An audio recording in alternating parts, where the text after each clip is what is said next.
Por eso, la materia en sí que vamos a hacer nosotros, la hermenéutica, ¿sí? Vamos a estar estudiando algunos principios de interpretar la Biblia. Ahora, ¿por qué necesitamos un principio? Esto es muy importante. Fíjense usted ahí en la página, en el capítulo 1, que estamos haciendo nuestra introducción, ¿sí? Si vemos nosotros en la Biblia, el libro de los jueces terminan diciendo esta palabra. Dice que cada uno hacía lo que le parecía bien aquel tiempo. El tiempo de jueces era un tiempo donde el pueblo de Israel había ingresado a tierras prometidas que Dios le había prometido, habían dividido su territorio y cada uno vivía de alguna manera de los costumbres que ellos sabían o de los conocimientos que cada uno tenía. En ese tiempo, periodo de jueces, había sacerdotes, pero si nosotros leemos el libro, parece que es el tiempo más oscuro en lo espiritual en este tiempo, porque ocurrían cada cosa que nosotros no entendemos por qué el pueblo pecaba de tanta manera. Y de esa manera ellos recibían castigos por los pueblos que estaban en torno de ellos. Y define el libro de este periodo diciendo que cada uno hacía lo que le parecía bien. ¿Qué quiere decir? Que no había un solo principio, que todo el mundo se estaba sujeto, sino que cada uno era el principio, o sea, cada uno tomaba la decisión de hacer cosas que le parecía bien a uno, ¿sí? Entonces, como cada tribu hacía de alguna manera, no había una coordinación, no había de alguna manera que todo el mundo se podía hablar de la misma cosa, comprendía la misma cosa, misma situación. Entonces era la época más difícil. ¿Por qué? De esa manera, porque no tenía un principio que rigía a todo el pueblo. A pesar que tenía la ley que Dios había dado a Moisés, había los sacerdotes, pero no estaban leyendo esa palabra, ¿sí? Entonces, cada uno hacía de la manera. Y si pasa lo mismo con la Biblia también, si nosotros hacemos de esa manera el mal uso de la Biblia, cada uno nosotros interpretaríamos de diferentes maneras. Fíjense ahí algunos ejemplos que vamos nosotros ahí en el mismo. Ahí he puesto 3 ejemplos de la gente que torció el versículo de la Biblia para justificar sus acciones. Dice, en el siglo XII, por ejemplo, algunos se levantaron en el nombre de Cristo para recuperar las tierras que los musulmanes le habían quitado. Un soldado asesinó al bebé de un no creyente y para justificar a este asesino citó el Salmo 137, versículo 9, que dice, dichoso el que tomare y estrellere sus niños contra la peña. ¿Citó bien o no? La palabra estaba ahí. No se lo citó. Pero mal aplicada. Lo aplicó mal. Exactamente. En América y en Sudáfrica, dice, los europeos se apoderaron de la tierra de los nativos. Para justificar este robo, citaron la orden de Dios a jueces de matar a los cananeos y apoderar a Josué, de matar a los cananeos y apoderarse de sus tierras. Todos los españoles que llegaron a esta tierra fueron justamente eso, los misioneros entre comillas, ¿no? Vemos en Alemania en el siglo XX, los líderes dijeron que la voluntad de Dios era matar a todos los judíos. Esto es lo que sucedió en la Segunda Guerra Mundial. Para justificar sus pecados hicieron referencia a Mateo 27, 25, cuando dijeron los judíos, su sangre sea sobre nosotros y sobre nuestros hijos. De esa manera, ellos estaban cumpliendo lo que ellos habían prometido y de esa manera masacraron todo lo que es los alemanes al pueblo judío. Estaba en la Biblia, pero mal aplicada, mal interpretada, de esa manera trae una confusión. Por lo tanto, nosotros vamos a estar estudiando esta hermenéutica para poder comprender mejor, para poder traducirlo mejor y para poder aplicar mejor en nuestra vida. Hay algunas razones también, pero también vamos a ver algunos principios que tenemos que ver primeramente para poder comprender. Hay 2 principios muy importantes para hacerlo. Hay un principio general que es ver toda la Biblia, ¿sí? El libro en general es toda la Biblia. ¿Cuántas Biblias hay en la Biblia? ¿Cuántos libros hay? 66 libros. Y estos 66 libros no son de toda misma clase.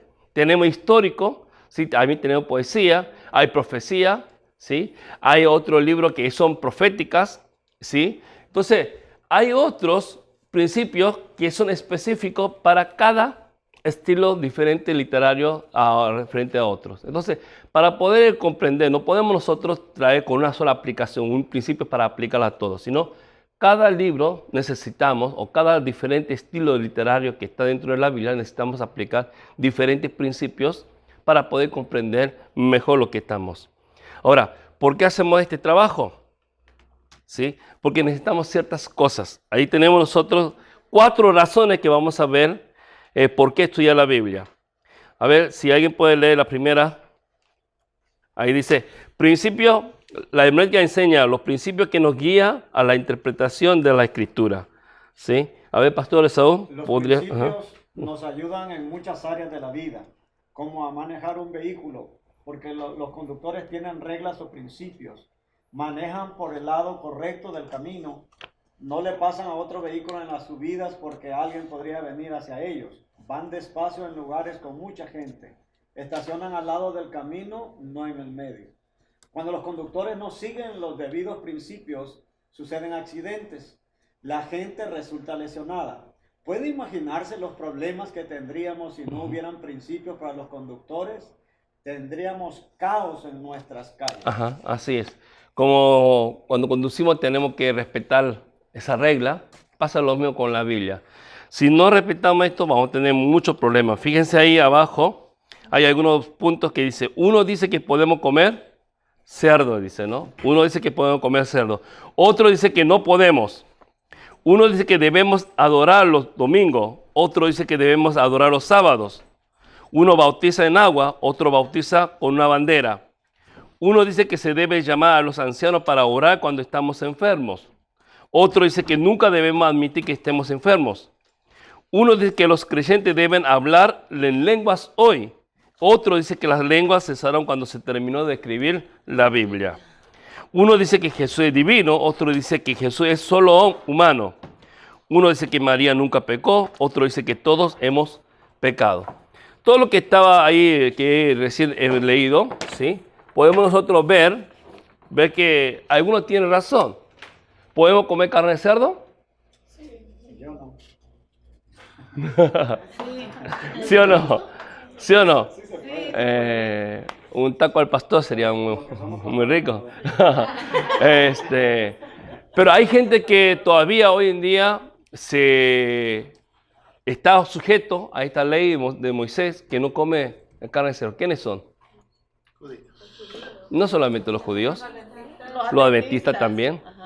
Ajá. Ahora, entonces, ¿quién tiene razón? Fíjense que ¿Cuál es la verdad? todo depende del contexto también, ¿verdad? Si es así, vamos a tener problemas porque cada uno interpreta. Estela. Bueno, cuando se hizo el concilio en Jerusalén, le dijo que los gentiles podían comer carne de cerdo, excepto sangre y, bueno, que hacía pudiera de los ídolos, nada más que eso. No dijeron carne de cerdo, dijeron carne de los que han puesto a los ídolos. No sé si era de cerdo o de otro, pero lo que ahora se viene, el problema es que no se puede decir que cada uno, tampoco depende. Si decimos así, todo tiene razón y Sí, todo porque, tiene la verdad. bueno, había una ley para los judíos, pero después también cuando vemos Pedro que Jesús le dijo, no le Entonces, hables inmundo. hay un solo principio que se debe aplicarse para la interpretación. Si no es así, vamos a tener problemas, porque entonces podemos decir que los musulmanes también tendrían razones, porque ellos también tienen los 5 libros de Moisés, que son Pentateuco, y respetan, y creen en eso. ¿Sí? Entonces, nosotros tenemos que tener mucho cuidado de decir, depende, porque nosotros tenemos una sola palabra que es la Biblia, que es lo que vamos a ver, cómo vamos a nosotros interpretar esa Biblia. Y tenemos que estar bien seguros de cómo estamos interpretando para que lo que vamos a sacar de la palabra sea la verdad única y correcta. O si no, seremos herejes, o si no, seremos secta nosotros. Depende de, no de otro. Entonces, creo que la palabra depende de cosas es bastante problemática. Entonces, tenemos que tener mucho cuidado en eso, pero sí tenemos que cuidar, con mucho cuidado de poder acercarlo a interpretar correctamente. Todos los que están acá tienen razones, porque algunos querían hacerlo, pero no es toda la verdad. Sí, no toda la verdad. No ser sincero, ¿sí? No porque uno sea sincero, está en lo correcto, ¿sí? Vamos a ver, esta es una de las razones que necesitamos por eso hacerla interpretar con un principio que nos guíe la interpretación correcta. Segunda razón es La herméneutica nos enseña habilidades para contestar las preguntas difíciles sobre la Biblia. Hay muchas preguntas que nosotros, al leer la Biblia, vamos a encontrarnos. Y también hay preguntas en la vida que mientras que vamos viviendo y nos surge y decimos, ¿por qué hace esta cosa Dios? ¿Y por qué me sucede a mí? ¿Por qué le ocurrió esta cosa? Entonces, ¿qué dice sobre lo que nos ocurre en nuestra vida? ¿O qué dice la palabra misma de lo que nosotros no entendemos? ¿Cómo responde? Entonces, la hermenéutica es uno de los instrumentos que vamos a ir aprendiendo sobre esta cosa, ¿sí? Por ejemplo, ahí dice, Felipe le pregunta a Itopé, ¿se acuerda de este hombre que vino a la fiesta a los judíos y regresaba a su país? Y dice, ¿entiende lo que lee? Y él contestó, ¿y cómo podré si alguno no me enseñare? Los principios de este curso vamos a ver cómo vamos a tratar de poder ver realmente el significado de esto, ¿sí? Y vamos a ver también que la hermenéutica nos enseña a afirmar la palabra de Dios y no tropezar con ella, porque es muy importante, ¿sí? Si nosotros malinterpretamos, tendremos un problema como el que hemos hecho, ¿sí? Los judíos acusaron a Jesús porque malinterpretaron sus leyes. Lo que hemos visto nosotros en estos días en el libro de Juan, ¿sí? Y también vamos a ver nosotros que la hermenéutica va a estar enseñándonos cuántas son las brechas que hay para poder acercarnos al original, a lo que Dios ha puesto en el corazón de los primeros autores para poder comprender. Hay unos ciertos brechas que acá menciona. Fíjense ustedes, creo que está en la otra página, en la cuarta, ¿sí? Hay 4 brechas de tiempo. Podemos ver este dibujo que tengo ahí, ¿sí? De este escritor original hasta nosotros, ¿sí? No es que la palabra llegó fácilmente, sino que hay cosas que tenemos que nosotros tener en cuenta para poder aclarar, para poder comprender, extraer y de poder interpretar y traducir. Tenemos primeramente el tiempo. ¿Cuánto de tiempo hay entre autor original con nosotros? Mínimo de 2000 años. Un mínimo de 2000 años, entre 3500 o 3800 años, ¿sí? Desde lo que se ha escrito en la Biblia hasta el día de hoy. Entonces, ha ocurrido muchos tiempos, ¿sí? Diferentes culturas que hablan en la Biblia. Tenemos la cultura de los judíos, pero también hay griega, hay Babilonia, ¿sí? Diferentes culturas que están dentro de ella y que tenemos que comprender esa cultura para poder extraer lo que quiso decir los autores. Idioma, porque está escrito en el Antiguo Testamento en hebreo y el Nuevo en griego. Y lo que tenemos nosotros en español. Ahora, tenemos que ver qué es lo que quiso decir en el original y después al ser traducido cambia otra vez a veces, entonces tenemos que fijarnos ahí también. Historia, tenemos muchas historias que pasan en libros, ¿sí?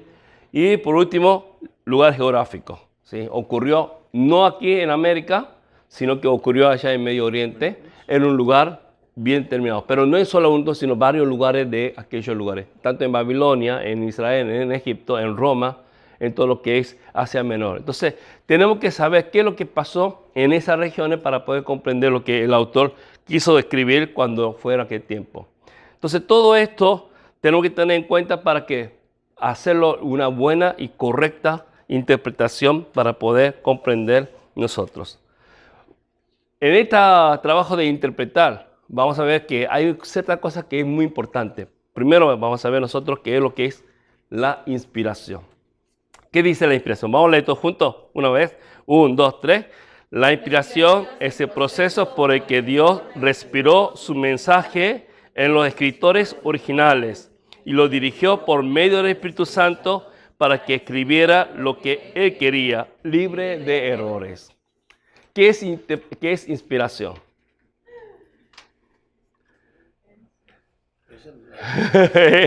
Eso es lo que dice. Pero ¿qué? Por el cual Dios respiró. Ahí está. Sí, pero ¿qué es lo que? Esta es definición, pero ahora, en una palabra más fácil de poder entender, ¿qué es?